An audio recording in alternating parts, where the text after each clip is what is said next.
I want to talk this morning. I want to start by reminding everyone here, all of our beloveds online, that joy is your birthright.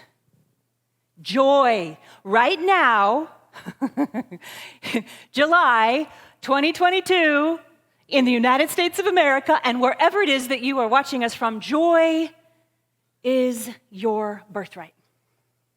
There is a story that I love, and it's a Buddhist story. It's about a person who was traveling, a sojourner, if you will. This person was traveling and came to the edge of a river and realized that they couldn't cross the river. It was too deep for them. And so this person was just flummoxed. They didn't know what to do. They didn't know how to cross the river. So they went to the Buddha and they asked the Buddha, how am I supposed to cross this river? The Buddha smiled and the Buddha said, make a raft. Right. So this person, spirituality is often really simple. Let's just be clear. Okay, not complicated, truly. So this person went, oh, well, yes, of course, duh. And this person made the raft, and it was a big, beautiful raft that got this person safely across the river to the other side. And this person was so grateful that this raft helped them get to the other side of their journey that they continued along their journey carrying this very big raft. Even though there were no rivers in sight, this person just kept carrying the raft just in case. So, after a very, very, very, very long journey of carrying this big, rather cumbersome raft, this traveler came to the edge of a forest. And this forest beckoned to this traveler. This forest had tall, lush, beautiful trees. It was a beautiful place. And this person stood at the edge of this forest and thought, okay, this is the next step of my journey. And this person picked up their big, cumbersome raft, and they started moving through the trees. But what was happening is the raft kept bumping into the trees. The raft that they'd been carrying was getting in the way of them taking their next steps. And so this person had to stop and was faced with a decision. Either they could stop their journey and just continue holding their raft, or they could put the raft down. They could lay the raft down, trusting that they would be able to make their way safely through the forest to the other side of their journey.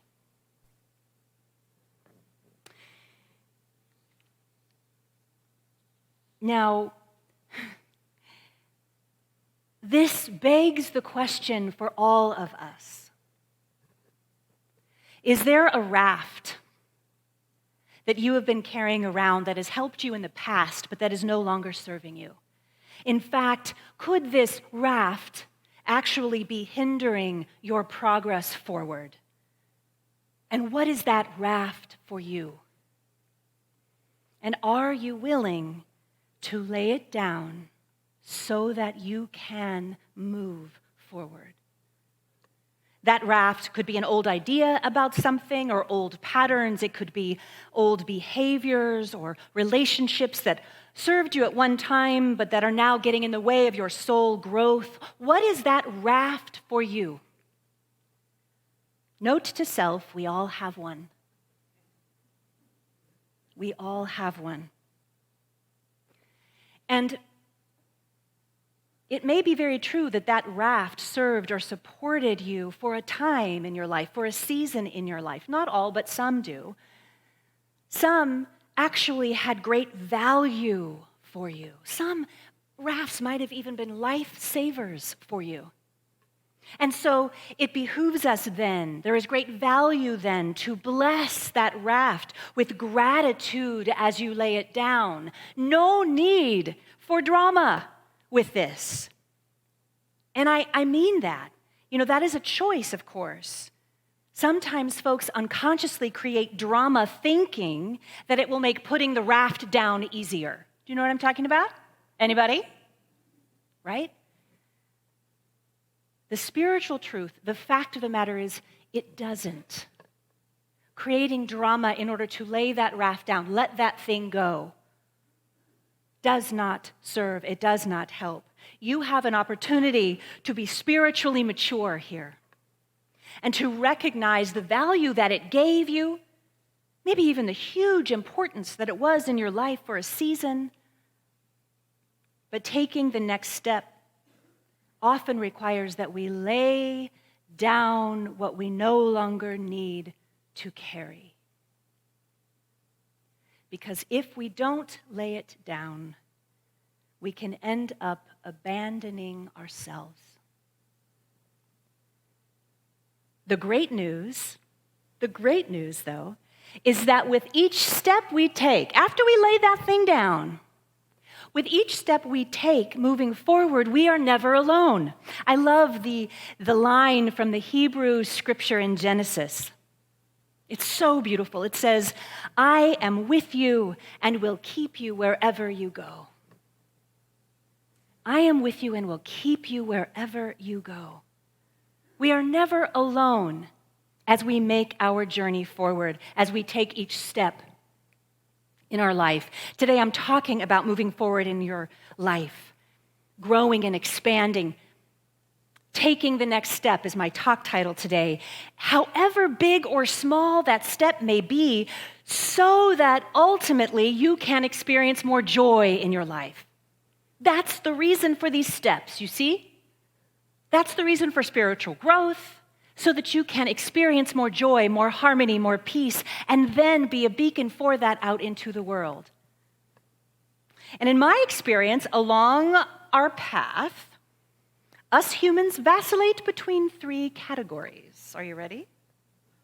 All right, here's the deal. Most of us regularly cross-pollinate between these 3 categories depending on our personality, current life journey, our mood, and what is impacting our current state of mind. Now, ideally, we don't stay in one of these 3 categories. This said, I do believe, in my experience, is that all 3 of these categories are part of our shared human experience. So the first category that can impede us taking steps forward in our life, the first category is when we're just not sure what step to take. We've all been there, right? I know I have.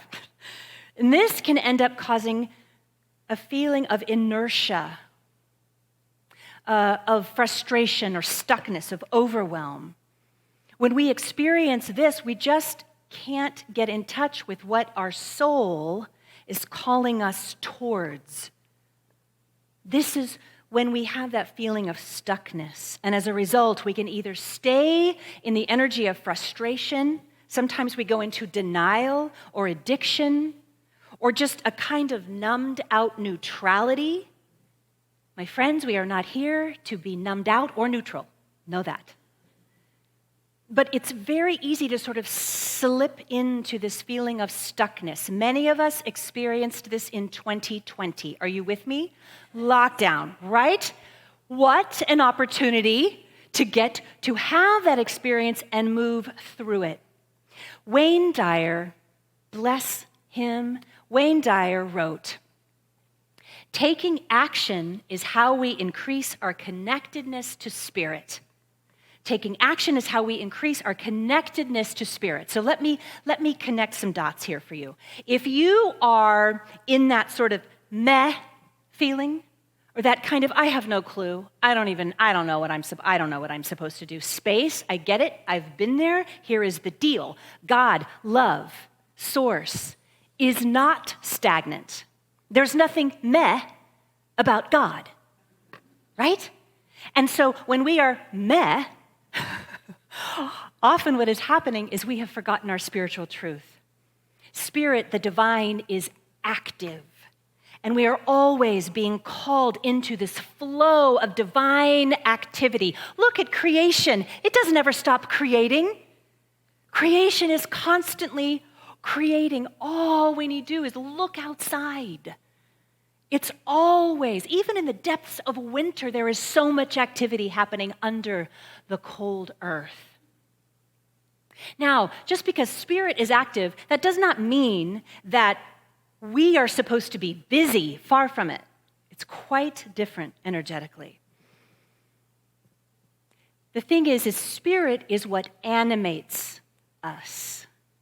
And we are called to meet this flow, to go with the flow, not to remain stuck or stagnant. A spiritual tool that we don't talk a lot about, that I want to start really bringing into this community on a regular basis, is the spiritual practice of moving your body. Moving your body in whatever way and whatever level feels good for you. It doesn't matter if you are sitting in a chair and just gently swaying to music. Music that you love, or swimming, or walking, or gardening, or starting a yoga practice, or weightlifting, or standing here in church and maybe moving your body in the safety of this space during that beautiful opening spiritual practice. And what I'm talking about here has nothing to do with fitness. It is about connecting with the flow and the movement of the divine within you and all around you. We start our services on Sunday morning mindfully with the spiritual practice. We ask you to stand, and I hope those of you at home that you stand with us if you're watching the whole service. It's an opportunity to connect and to feel the flow of spirit through your body. All the great faith traditions and cultures for millennia have used movement as a way to connect with the divine in their body. And if you can make the decision to consciously move your body, even in the smallest way that feels right, with intention, the intention to feel spirit within you and all around you, you will connect with the indwelling spiritual energy that is activating your life. You know, the couch potato thing keeps us at a distance from remembering the activity of spirit within our lives. When we zone out, that is not doing anything for our connection to God. Do you understand what I'm saying? Okay. And so consciously doing this, moving your body temple, this is a form of spiritual practice, especially when you are feeling stuck or frustrated or numb in any way. It can really help to dislodge stagnation and support your natural flow. And I understand when you are feeling that way, often moving is the very last thing you want to do on planet Earth, right? So, if you are feeling stuck right now, or if you at some point down the line find yourself in that place, I want you to anchor yourself to this moment and allow the energy of this room to remind you, these beloveds here, in this spiritual practice that we're talking about, to just turn the music on and just even start swaying. Just that. Are you willing? That will head it off at a pass faster than anything I know. So with that, I invite you to take a deep breath. And now, keeping this in mind, gently and compassionately and silently ask yourself, what is something that I can do in my life that would ultimately bring me more joy? What is something that I can do in my life that will ultimately bring me more joy?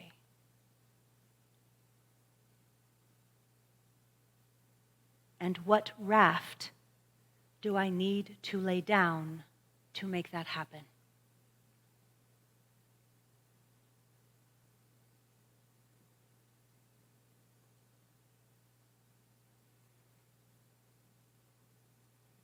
Being so gentle, so compassionate with yourself.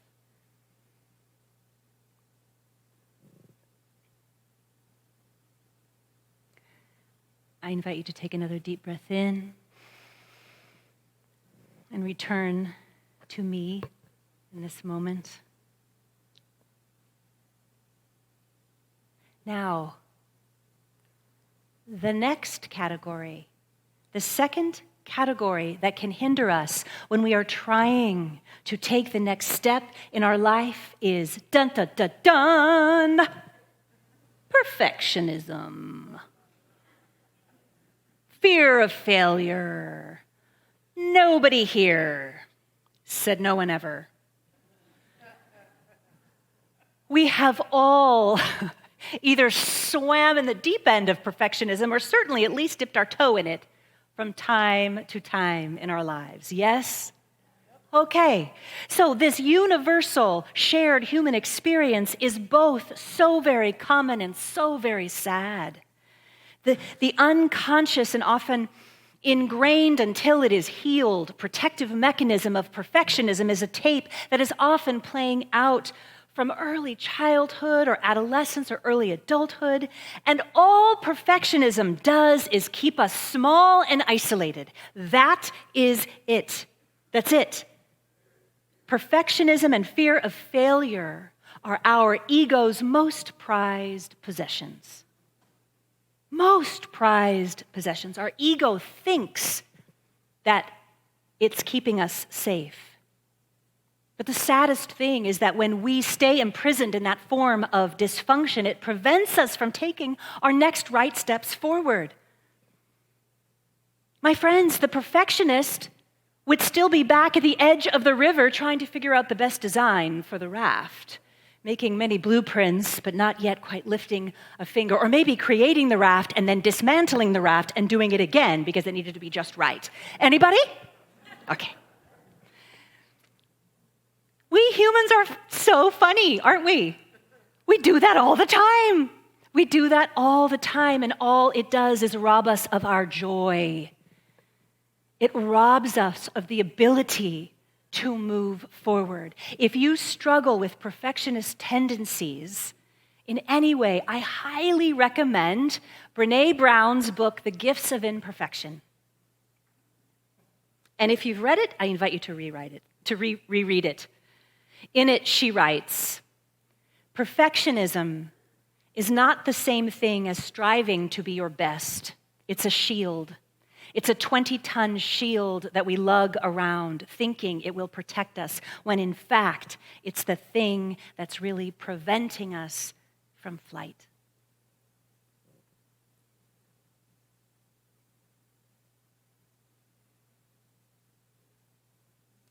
So again, I invite you to take a deep breath in, and keeping this in mind, bless you. Gently, compassionately, and silently ask yourself, what is something that I can do in my life that will ultimately bring me more joy?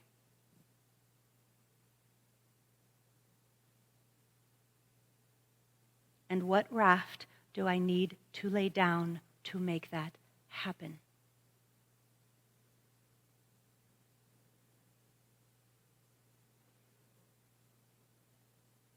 Maybe you've added to your list, or maybe it's the same thing. Today is about getting clarity. What is something that I can do in my life that would ultimately bring me more joy, and what raft do I need to lay down to make that happen?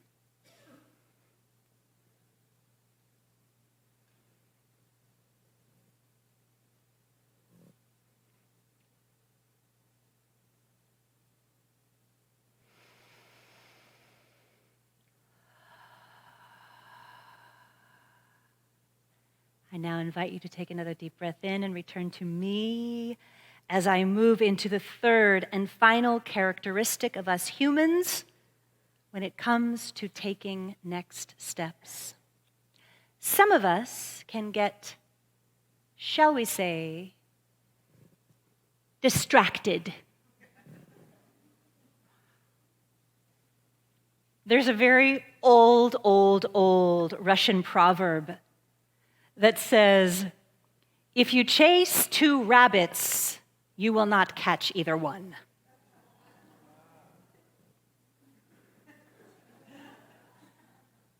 Nope. In our current world, focusing on one thing is not easy. There are so many distractions all the time. So many second rabbits, or shiny squirrels, as some people call them. You know? And to top that off, some of us may have so many ideas that are really shiny and wonderful that we are unable to complete our next step because we keep getting distracted by those shiny objects, by Netflix or Instagram or cleaning out the closet or doing the thing that I was doing a minute ago, but I can't remember what I was doing because I went into the other room to do that other thing, and then I checked my phone, and then my brother called, and oh my gosh, he's got a new little baby boy, and isn't that great? And what was I doing again in that other room? Oh yeah, my closet. Oh no, wait. I know, I've got to get that thing for the thing and go there and do what again? Anybody?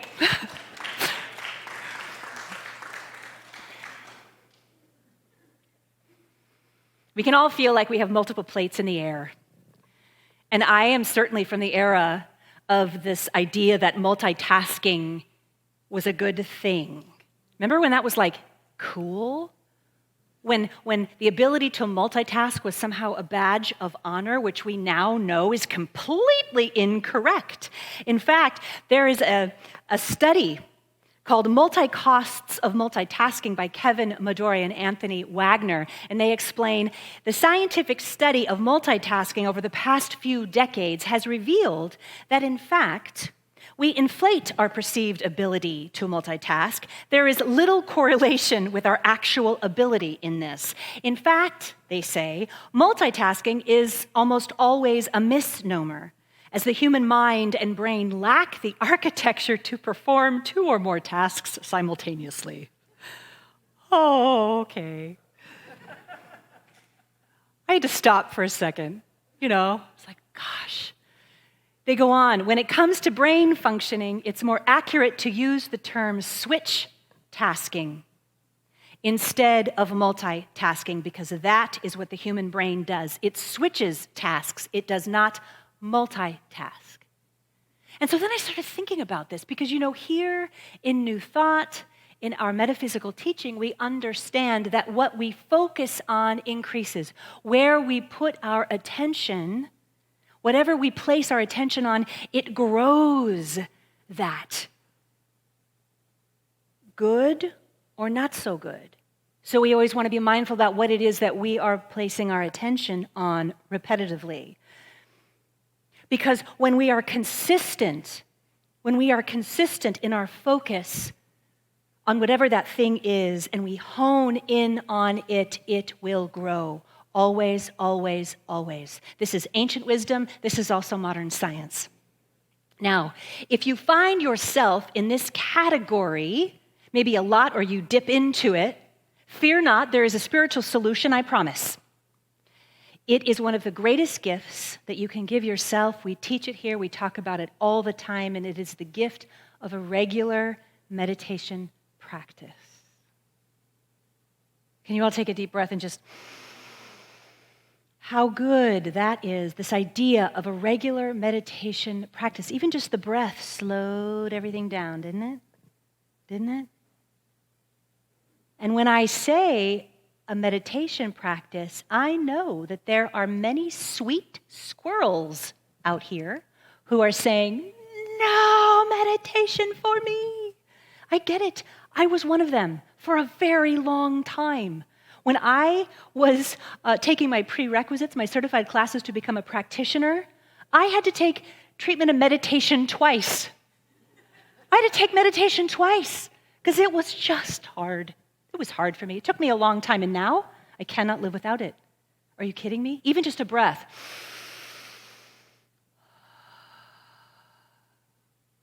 Even if you start with 5 or 10 minutes of guided meditation is best if you identify as a squirrel or if you chase rabbits. Guided meditation. You can get an app for your phone. You can listen to them. And over time, it will help you immensely. For those of you who already meditate and you navigate the rabbits in your life, I invite you to increase your time in meditation, even by a little, or consider doing it twice a day, breaking it up and doing it twice a day. And over time, which is key, it takes time, but over time, it is a magic elixir. Getting quiet helps us to hear our inner nudges and focus directed energy. So once more, I invite you to take a deep breath in. Keeping this in mind. Gently and compassionately and silently ask yourself again, what is something that I can do in my life that would ultimately bring me more joy?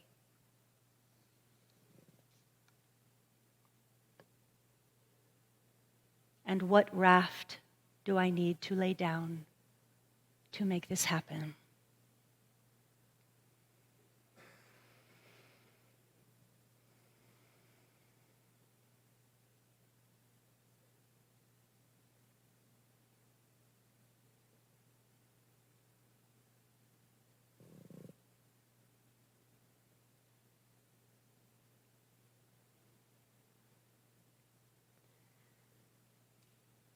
Take in a deep breath. And please come back. My intention for you today is that you leave here, or you complete watching this or listening to this, with at least one thing, if not three or more, at least one thing that you have identified that you can do in order to bring more joy into your life, a step that you can take, and what is directly connected to that is the raft that you will let go in order to do that. You can't have one without the other. Releasing the old to step into the new. That is how it works. It's how it's worked for thousands of years. It's what metaphysics teaches us. And every step you take from this place of consciousness, of being fully awake, as the Buddha said, will bring you joy.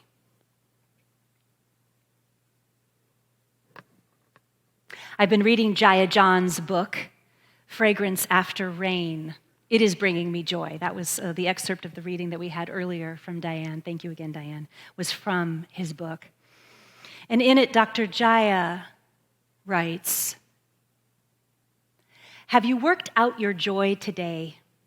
Make sure you get your reps in.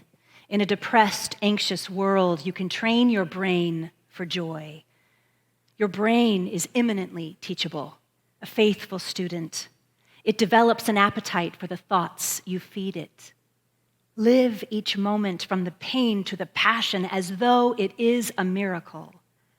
Allow tears of art to soften your soul. This is how you flood your brain with wonder and all the wonder chemicals that heal you. As your brain becomes wonderful, joy moves in, takes up residence. Then joy takes over your brain. Joy is a gifted interior decorator. And you're going to love the place. Yes. Yes. Joy is your birthright. And I invite you to take the next step towards that. As you go into your week and begin to really lean into what it is that you can do in your life to bring you joy, if you begin to feel sluggishness or inertia or uncertainty, move your body in whatever way you can. Remember, spirit is in motion. If you are being hard on yourself, read, reread, or listen to Brené Brown's The Gifts of Imperfection, or engage in any kind of spiritual study that reinforces your self-worth. Reverend Masando and I talk about self-worth every week, just about, don't we? We add it in there, salt and pepper. You can listen to any one of our talks and it will reinforce that for you, if that helps. If you're trying to take a step in a particular direction and you're being pulled between distracting rabbits or squirrels, meditate. Just get quiet. Even if you put your hand on your heart and you take a breath, This will support you. I speak from experience. And finally, my friends, whatever raft you are still lugging around, lay it down. It's time. Your joy awaits. Hi, friends. I hope that our message inspired you today. I want to give you an opportunity to pay it forward. We are able to do all that we do here. We're able to get this message to you wherever you are in the world based on contributions. We're a nonprofit. And so I wanted to give you an opportunity to do that, to pay it forward. You can click the link in the description box below or go to our website. No amount is too small or too big. We are so grateful. Thank you. Thank you for tuning in. Know that you are loved. Mwah. Have a good week.